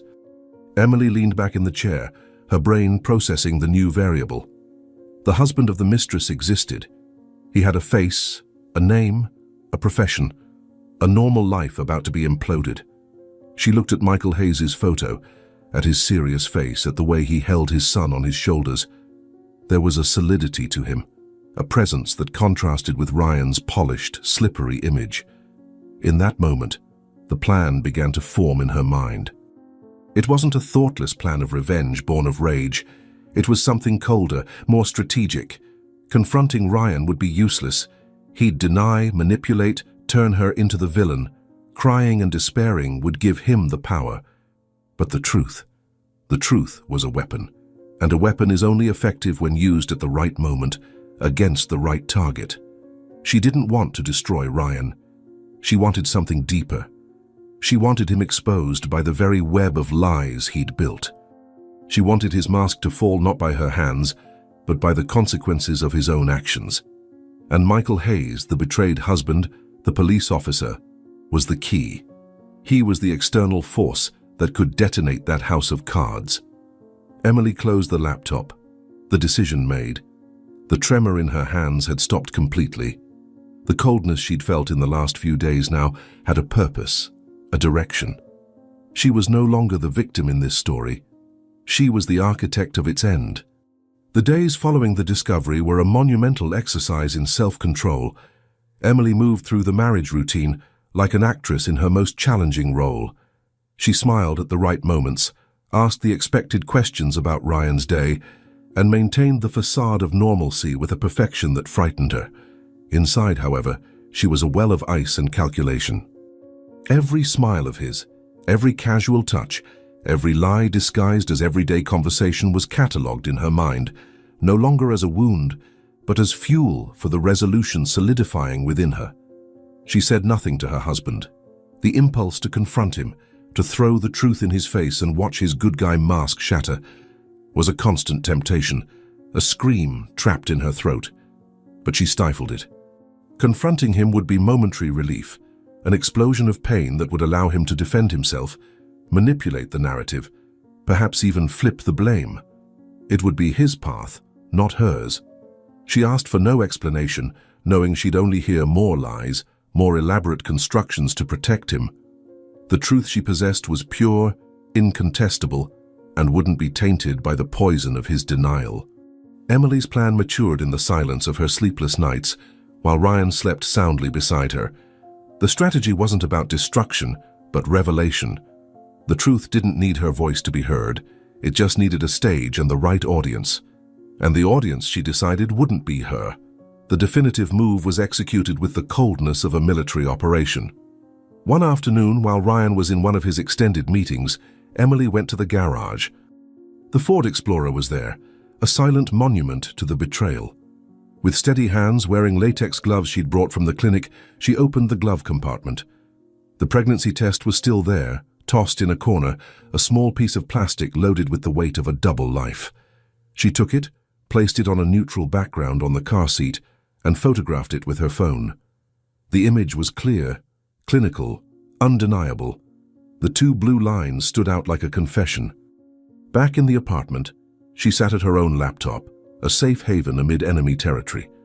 She opened the folders where she'd meticulously saved every piece of evidence. The screenshots of hotel reservations in Ryan's name, with Jessica Hayes as the companion. The credit card statements showing dinners for two in distant cities.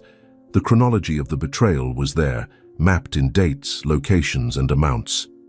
She selected the most irrefutable documents, the proofs that left no room for interpretation. With the digital dossier assembled, the final step remained, finding Michael Hayes' contact. It wasn't hard. Through a deeper search, linking his name to his profession, she found a phone number associated with a small security business he ran on the side. It was a risk, but a calculated one. She created an anonymous email, a disposable account with no link to her identity. To that man, she wouldn't be Emily Carter, the betrayed wife. She'd be just a source of information. The message was short, direct, and devoid of emotion. She attached the photo of the pregnancy test and the reservation screenshots. In the body of the email, just one phrase carefully crafted to hit the core of the issue, a man's dignity being stolen without his knowledge. You deserve to know the truth about your own life before anyone else. She hit send. The mouse click echoed in the silent apartment. For a long moment she stared at the screen, her heart pounding. The arrow had been loosed.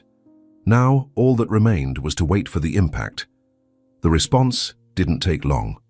Less than an hour later, a notification for a reply appeared on the screen. Emily's hand trembled slightly as she opened the email. Michael's message was even shorter than hers. I need to talk to you. in person. Emily felt a chill. His reaction wasn't denial or blind rage. It was pragmatic. He wanted to confirm the source, understand the extent of the damage. It was the reaction of a cop, someone trained to assess a crime scene before acting. She replied, agreeing, and they exchanged messages to arrange a meeting in a public neutral spot, a discreet coffee shop downtown, far from the neighborhoods they frequented. 2 days later, they met. Michael Hayes was exactly as he appeared in the photos, a solid man with an intense gaze that seemed to see through superficialities. He didn't waste time with pleasantries. He sat down, ordered a black coffee, and got straight to the point. "The proofs you sent me, are they real?" "Every one of them," Emily replied, her voice firm. "The pregnancy test was in my husband's car. The reservations are on his card statements." Michael listened in silence, his jaw clenched. He didn't show the pain he surely felt. There was just a contained fury, a dangerous energy emanating from him. He looked at the printed copies Emily had brought, running his finger over Jessica's name, his wife. "They think we're idiots," he said, his voice low and rough. "They live their lives, make plans, and us? We're the scenery, the home decor." In that moment, Emily didn't see a stranger, but an ally, a fellow sufferer forged in the same furnace of betrayal. "I don't want a scandal for myself," Emily said clearly. "I just want to get out of this with my dignity. But he can't just get away scot-free, not after this." Michael raised his eyes and stared at her. And for the first time, Emily saw the pain behind the fury, but she saw something more, an implacable determination. "Scot-free?" he repeated with a humorless laugh. "No, this won't end with an apology. I want everyone to know. His family, your family. I want him to have nowhere to hide. I want to take down the cheating couple live." The intensity in his voice was frightening and at the same time cathartic. He didn't want just justice. He wanted exposure. He wanted the humiliation he felt transferred to those who caused it, on a public stage, where the shame couldn't be denied or hidden. Emily thought about the next Sunday barbecue at her parents' house, the weekly sacred event. Her entire family would be there, her traditional parents, uncles, aunts, cousins. And Ryan would be there in the center of it all, playing his role of perfect son-in-law. It would be the ideal stage, the perfect audience. She took a deep breath, the decision solidifying like steel. "I'm in." Sunday dawned in Denver with a sky of pale blue, almost white, and a crisp air that cut the skin, typical of the city even in spring. For most people, it was a day of rest, family, tranquility. For Emily, it was Judgment Day. Every passing second was a step toward detonation. She moved through the morning with an outward calm that was the purest antithesis of the storm raging in her chest. The feeling wasn't nervousness or fear, but a heavy inevitability, as if she were about to witness a natural disaster she'd set in motion herself. Her parents' house in the Cherry Creek suburb was the epicenter of the Carter family life. A big house with a well-manicured yard and a patio out back where the grill reigned supreme. It was the stage for all celebrations, the safe harbor of tradition. On Sundays, the place filled with loud voices, laughter, and the unmistakable smell of meat on the grill. Today, for Emily, that smell seemed like one of sacrifice. They arrived around noon. Ryan drove the Ford Explorer, the ambient music filling the silence that had settled between them in recent days. He seemed not to notice, or chose to ignore, Emily's growing distance. As he parked on the street in front of the house, he turned to her, his usual smile on his face, a smile that now seemed grotesque, a poorly glued mask. "Ready to handle Uncle Jim asking when we're giving him a grandkid?" Ryan joked, trying to create a complicity that no longer existed. Emily just looked at him, expressionless.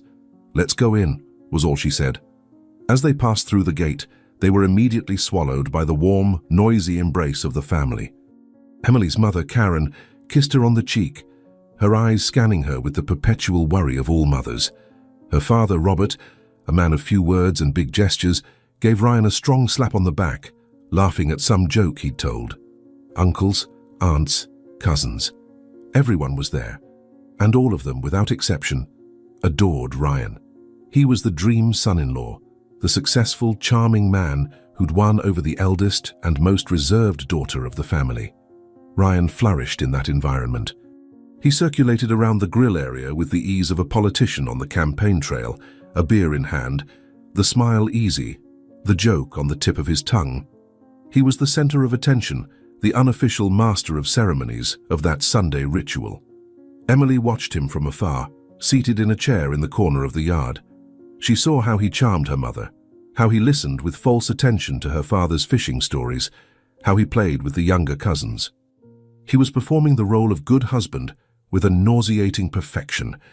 Every smile, every public gesture of affection was a silent stab. Emily exchanged short, discreet texts with Michael. "We're here." His response was immediate. "On my way. 1:30. She glanced at her watch. 20 minutes left. 20 minutes until the end of the world as she knew it.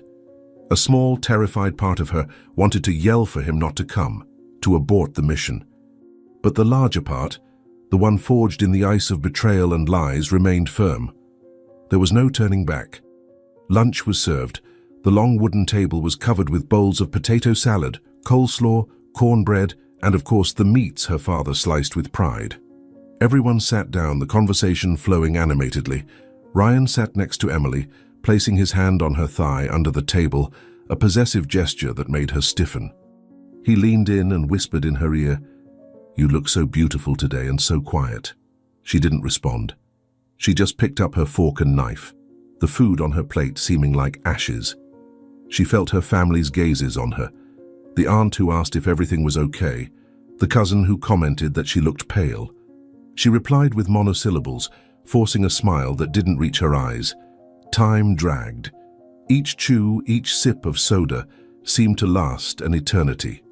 The clock on her wrist read 1:28. Then the sound. The doorbell rang. The sharp sound cut through the cacophony of conversations and laughter, imposing a brief silence. Everyone looked at each other. No one was expecting more people. "Huh, who could that be?" said Emily's mother, getting up to answer. Emily felt the blood drain from her face. Her heart began to pound uncontrollably, a muffled drum in her ears. Ryan looked at her, a wrinkle of questioning on his forehead. "Did you invite someone, babe?" She just shook her head no, her eyes fixed on the front door of the house, visible from the yard. Her mother opened the door, and there he was, Michael Hayes. He wasn't in uniform, but his posture was that of a man on duty. He wore jeans and a dark polo shirt, but the rigidity in his shoulders and the expression on his face left no doubt about his purpose. He exchanged a few words with Emily's mother, who looked confused and then stepped past her, walking with firm, deliberate steps toward the grill area. The silence, which had been brief, now became absolute. Conversations died. Forks stopped midway to mouths. All eyes turned to the stranger invading the sanctity of the Sunday barbecue.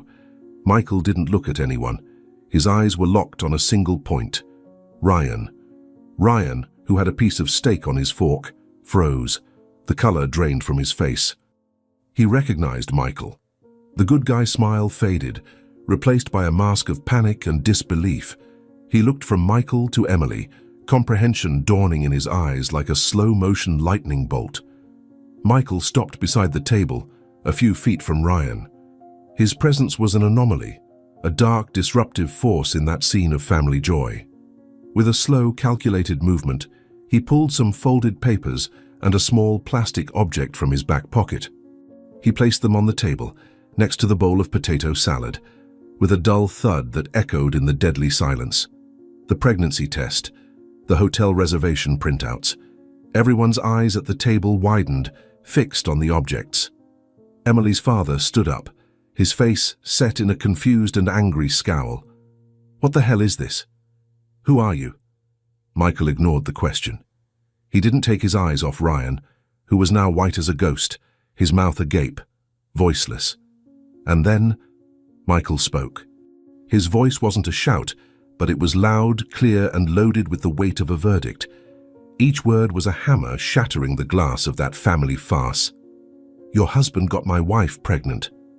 Absolute silence, a silence so profound that Emily could hear the buzzing in her own ears. Her family's frozen gazes moved from Michael to Ryan and then to her. It was a ballet of shock and horror. Her mother's jaw dropped, her hand covering her mouth. Her father seemed to have aged 10 years in 10 seconds. Her uncles and cousins were paralyzed, their expressions ranging from disbelief to scandal. The protagonist's husband turns white, voiceless. Ryan tried to speak, but no sound came out. He looked like a fish out of water, gasping for the air that had been stolen from him. His facade, built so carefully over years, had been demolished in a single sentence. He was naked, exposed, humiliated in front of the clan he'd worked so hard to win over. The family goes into total shock. The shame was palpable, a toxic fog spreading across the table. That was the moment, the climax of Emily's opera, and she, the protagonist, finally moved. In the epicenter of the seismic silence, where each second stretched to the breaking point, Emily became the only point of movement. The chaos was a vortex around her, the shocked gazes of her family, Ryan's mortal pallor, Michael's granite presence. But inside her, a deep, crystalline calm had settled. It was the calm that comes after the storm passes, when everything that could be broken is already in pieces on the ground. She stood up. The movement wasn't abrupt or hesitant. It was fluid, deliberate, as if she were stretching after a long sleep. With an almost casual gesture, she ran her hand through her hair, adjusting a strand that wasn't out of place. It was an act of normalcy amid the absurdity, a sign that, for her, this wasn't the end, but a restart. She breathed deeply, the air filling her lungs, and the soft sound was the only thing that broke the tense silence. All eyes turned to her, waiting for the explosion, the tears, the confrontation, waiting for the script they knew. But Emily didn't give them the drama they craved. Her gaze passed over Ryan, not with hatred, but with a cutting indifference, as if looking at a stranger. Then she turned to Michael, an almost imperceptible nod of acknowledgement, of mission accomplished. And only then did she speak, her voice clear, without tremor, projected so everyone at the table could hear. "Thanks. I'm not wasting another day of my life on someone who doesn't know what loyalty is." The phrase hung in the air, simple, definitive, and lethal. It wasn't an accusation. It was a statement of facts. A dismissal. Without shouting, without crying, without explaining, Emily turned. She grabbed her purse from a nearby chair, pulled out the car keys from inside it, and walked away from the table. Her steps on the stone patio were firm, rhythmic. Each step was an affirmation of her newly reclaimed freedom. She moved out of sight, crossed the front door of the house, and vanished, beautiful in her resolve, cold in her dignity. Her exit was like pulling the pin from a grenade. The silence that followed was instantly shattered. The party, or what remained of it, continued, but now with him as the focus of the shame. Ryan, finally unlocked from his stupor, tried to stand, stammering Emily's name. "Emily, wait. I can explain." But her father, Robert, whose disappointment had turned into an icy fury, slammed his hand on the table with a force that made the bowls tremble. "Explain what?" His voice was a low thunder. "Explain how you turned my house into a circus? How you dishonored my daughter right in front of me?" Ryan's phone, forgotten on the table, began to ring, vibrating frantically. The name Jessica glowed on the screen, a second bomb exploding in sequence. He looked at the device with horror, as if it were a snake. The insistent ring was a cry of desperation from across the city. It was the mistress, no doubt informed by Michael that their world had just crumbled, realizing her own husband had left her to her own devices. Ryan was cornered. On one side, his father-in-law's contemptuous gaze. On the other, the desperate ring from the woman who'd led him to that abyss. He didn't answer. The phone finally went silent, leaving an echo of panic in the air. Michael Hayes, his work done, gathered his papers from the table. He looked at Ryan not with anger, but with a kind of somber pity.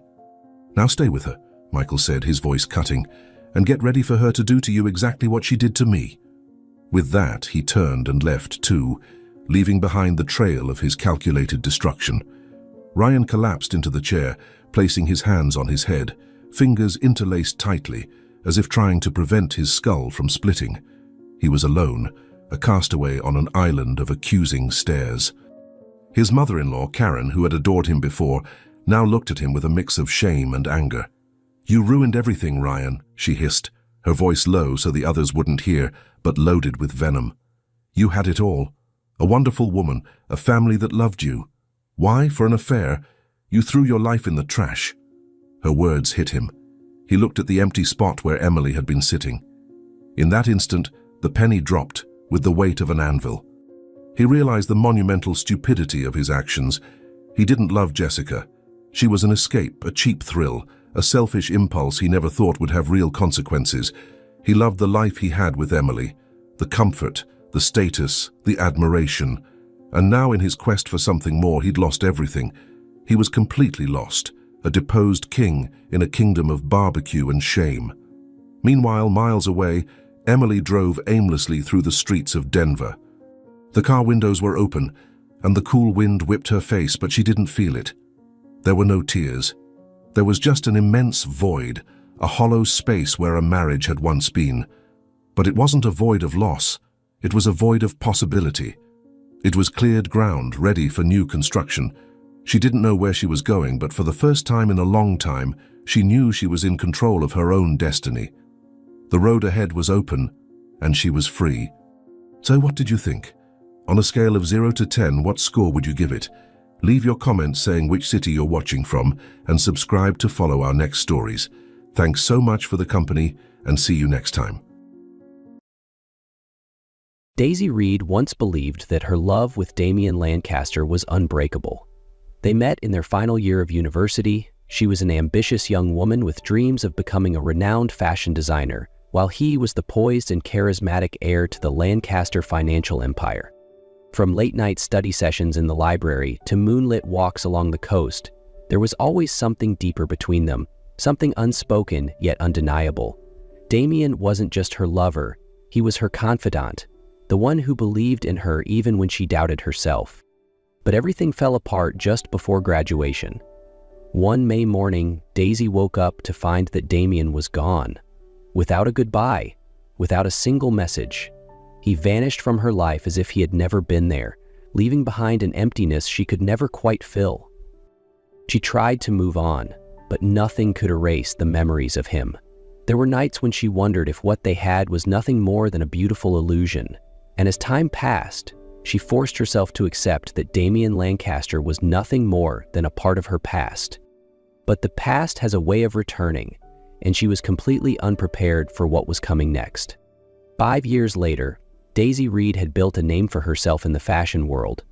She wasn't a household name, but she was a rising talent, known for her designs that were both elegant and powerful, a reflection of the woman she had become after years of heartbreak. She was working in her studio when an unexpected offer arrived. Lancaster Corporation wanted to collaborate with her on a high-profile project. Her first instinct was to refuse. She had spent 5 years erasing the name Lancaster from her mind, burying every memory of the man who had once meant everything to her. But this was an opportunity too big to ignore. So with a steady heart and the mindset of a professional, she accepted.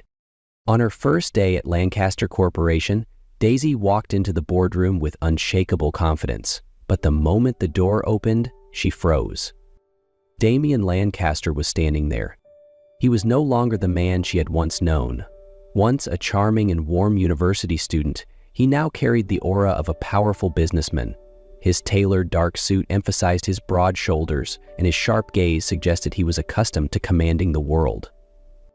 Her heart clenched, but she masked it with a calm, unreadable smile. She had learned never to let him hurt her again. "Daisy." Damian spoke first, his voice deep and controlled. "Mr. Lancaster," she replied coolly, deliberately creating distance. Something flickered in his eyes, but it was gone in an instant. He remained composed, pulling out a chair and gesturing for her to sit. "I didn't think you would accept," he said, his gaze never wavering from hers.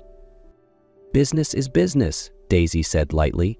"I don't let personal matters interfere with my career." A shadow crossed his eyes, but he simply nodded. "Good, because I want you to lead this project."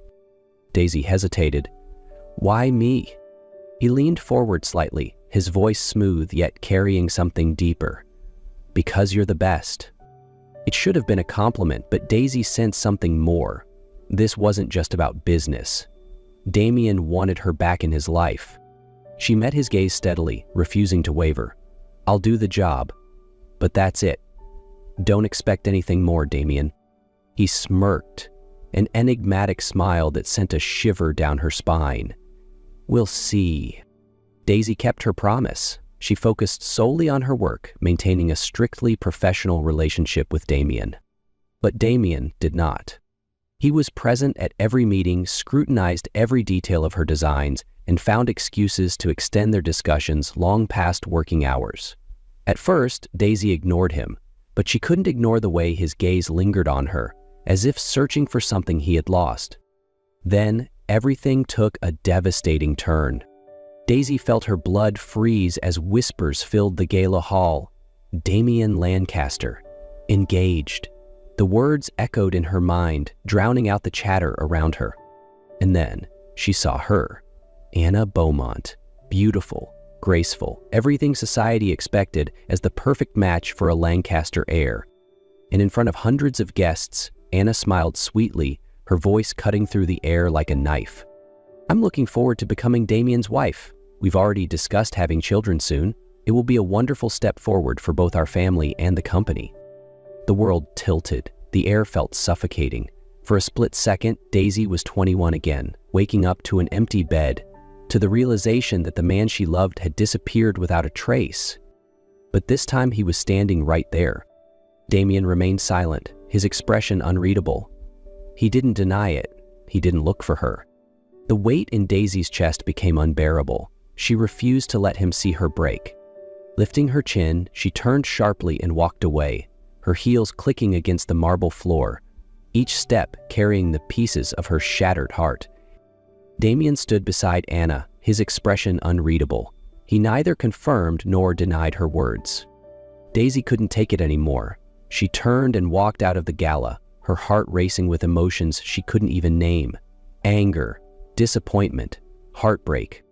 She wasn't the same girl from 5 years ago, but standing in front of Damien again, she felt like she was being swept into a storm she had no control over. She was about to call for a car when a hand grabbed her arm. "Damien, what's wrong?" His voice was calm, steady, like nothing had happened. Daisy pulled her arm free, her eyes flashing with pain. "Are you really going to marry her?" Damien studied her for a long moment before replying. "That's none of your concern." The words cut deep. Daisy let out a bitter laugh. "You're right," she said. "You don't concern me anymore." She turned away, walking straight out of the event, swearing this would be the last time she ever let Damien hurt her. But she had no idea things were far more complicated than they seemed. Daisy should have forgotten about Damien after that night. She told herself their lives no longer intersected, but things were never that simple. Since the gala, Damien seemed to be everywhere. He involved himself in every stage of the project, giving feedback on things that others could have handled. He personally reviewed every design, even finding ways to prolong meetings just to keep her around. One late night, Daisy stayed behind to finalize the last sketches for the collection. When she finally packed up to leave, the sky opened up, rain pouring down in heavy sheets.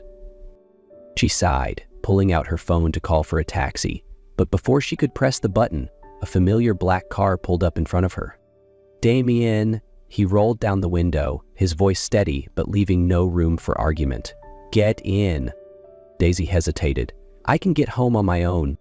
"It's storming, Daisy." His eyes held something unreadable. "Do you want to stand here getting drenched or get in the car?" She hesitated for only a second before pulling the door open and sliding into the passenger seat. The warmth inside was a stark contrast to the cold rain outside, but the tension between them was suffocating. "What are you doing, Damien?" she finally asked. He kept his eyes on the road. "I don't know what you mean." She let out a humorless laugh. "You're at every single one of my meetings. You personally review my designs like you're the creative director instead of the CEO. You're doing everything to keep me close. So I'll ask again, what are you doing?" This time, Damien didn't answer right away. The car moved through the rain-soaked streets, but Daisy could feel the storm raging between them. Finally, he pulled over and turned to face her. I never forgot you, Daisy." She froze. His voice was rough, as if the words had been difficult to say. I tried to live the life my mother planned for me. I tried to bury the past, but the moment I saw you again, I knew I never really let you go." Her heart skipped a beat, but she refused to let herself fall. "And yet, you're still engaged to Anna." Damien exhaled, his jaw tightening. "It's not what you think." She let out a bitter laugh. "Then explain it to me." He didn't, and that silence told her everything. Daisy turned away, her hands clenched into fists. "It's too late, Damien. We can't go back." He whispered her name, but she had already opened the door, stepping into the pouring rain as if trying to wash away the past. But deep down, she knew some things could never be erased, no matter how far she ran. Daisy didn't return to Lancaster Corporation for 2 days. She needed time to think, to soothe her heart after her confrontation with Damien. But on the 3rd day, as she stepped into her studio, she was met with an unexpected visitor. Anna Beaumont. She was as flawless as ever, golden hair gleaming under the light, lips curled in a sharp smile, but there was irritation in her eyes. "We need to talk," Anna said, her voice clipped with frustration. Daisy crossed her arms. "I don't think we have anything to discuss." Anna stepped closer, her voice lowering like a warning. "I don't care if he loves you. This marriage is still happening. It's not about love. It's about power. Do you really think you can change that?" Daisy frowned. "What are you talking about?" Anna let out a bitter laugh. "Has Damien never told you? His mother forced him to leave you 5 years ago. She threatened to destroy your career if he didn't walk away. And now, she's forcing him into this marriage to secure the company." Daisy's breath caught in her throat. Damien hadn't left because he didn't love her. He had left because he was trying to protect her. Before she could respond, Anna's phone buzzed. She frowned at the screen, then scoffed. "Well, I guess you're no longer a problem. Damien just called off our engagement, in front of the entire press." Daisy's eyes widened. "He did what?" Anna stared at her for a moment before smirking. "Looks like he doesn't care about the company anymore. He only cares about you." Daisy sat by the window, watching the rain pour down over the city. She should have felt relieved after learning the truth, that Damien never wanted to leave her, that he had been forced to. So why did her heart still ache? She knew the Lancaster family too well. They never let anyone escape the chains they placed. No matter how much Damien loved her, was he ever truly free to choose? The doorbell rang, snapping Daisy out of her thoughts. She opened the door, and Damien stood there. He was completely drenched, his breath ragged as if he had run all the way here. But what stunned Daisy wasn't just the fact that he was here. It was the look in his eyes. There was no controlled calmness, no mask of a powerful CEO. Instead, there stood a man fighting for himself. "I gave it all up." Damien's voice was hoarse but resolute. Daisy's breath caught. The man standing before her wasn't just Damien Lancaster, heir to a billion-dollar empire. He was Damien, the man who once whispered dreams into her ear, who once believed in love more than power. "I didn't just call off the engagement," he continued, stepping forward. Rain dripped from his hair, but his eyes never wavered. "I walked away from Lancaster Corporation. I'm not the CEO anymore." Daisy shook her head in disbelief. "No, that's impossible. You spent your whole life..." "Spending my life as a puppet," Damien cut in. His voice trembled, but his gaze held steady. "My mother said if I didn't marry Anna, I'd lose everything. She was right. I lost my name, my inheritance, my title." He let out a breathless laugh. "But for the first time, I am free." Her chest tightened. "Are you insane? You spent your whole life preparing for that position." Damien shook his head. "No, I spent my whole life doing what my mother wanted, but for the first time, I'm doing what I want." Daisy froze. He swallowed hard, his expression softening. "I let you go once because I thought it was the only way to protect you. But the truth is, you never needed protecting. You're the strongest person I know." He exhaled. "I don't need a corporation. I don't need power. I just need you." A single tear slipped down Daisy's cheek. He let out a quiet, almost helpless laugh. "I spent my whole life trying to be the man my mother wanted, but you're the only one who made me want to be the man I really am."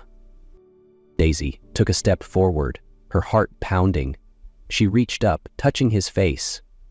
Cold from the rain, but his gaze was impossibly warm. "Are you sure?" she whispered. "No regrets?" Damien laced his fingers through hers, his smile gentle. "I've never been more sure of anything in my life." A choked breath escaped her lips before she pulled him into her arms. And for the first time in 5 years, there was nothing standing between them. 1 year later, Daisy never imagined she and Damien could have a happy ending, but with each passing day, their love only grew stronger. Damien had given up everything for her, but in the end, it was their love and his unwavering determination that changed everything. His mother, the greatest obstacle between them, slowly began to see what she had refused to acknowledge for years. Daisy wasn't a threat. She was the one who had brought true happiness into Damien's life. Without pressure or expectations, Damien returned to the company as a true leader, not one bound by duty, but by choice. They loved each other in the simplest yet deepest way. There was no more fear of the past separating them, only peaceful days filled with unwavering trust. Then, one magical night in Italy, where Daisy was attending an international fashion event, Damien knelt before her. Under the glow of city lights, with petals drifting through the evening breeze, he gazed at her with pure sincerity. "Daisy, you have changed my life in ways I never imagined.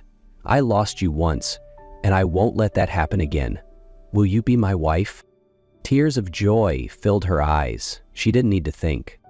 "Yes," she whispered, her voice trembling with emotion. "I want to."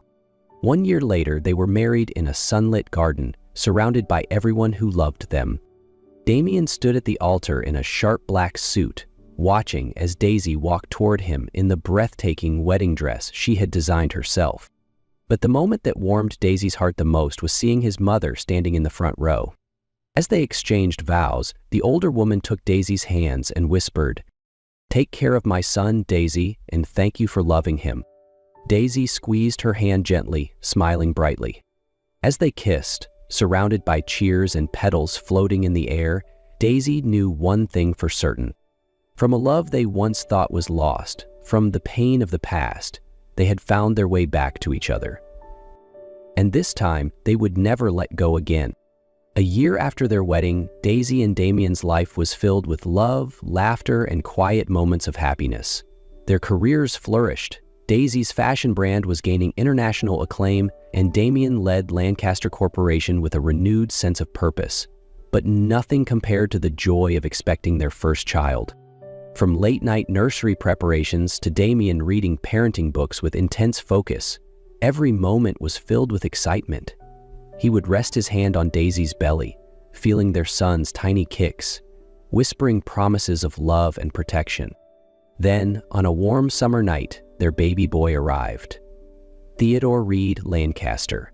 The moment Damien held him, his eyes shone with emotions too deep for words. "You're my greatest gift," he whispered. Daisy, exhausted but overjoyed, watched her husband and son, knowing their love had created something truly beautiful. As they lay together that night, Theo nestled between them. Daisy murmured, "I never imagined life could be this perfect." Damien kissed her forehead and smiled. "It's only the beginning." Their journey had been filled with heartbreak and obstacles, but in the end, love had brought them here, to a future more beautiful than they had ever dreamed.